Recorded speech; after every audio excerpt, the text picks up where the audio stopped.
Hello, my name is Adaventure of the Woman Workshop. Today on Monday Morning Cup of Okay, I want to encourage you to understand this. Your mind has a huge influence on how you are going to perform in this week.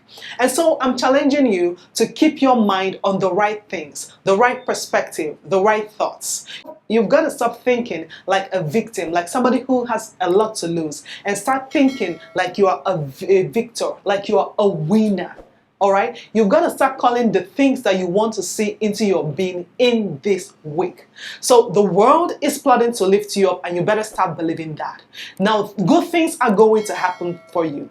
Good things are going to come into your life. You are going to be loved by people. You're going to be lifted up. And so you keep your mind on the goal. You keep your mind in perspective. And I assure you, with a positive mindset, you are going to have a great week. So in this week, I'm challenging you to have a victorious mindset.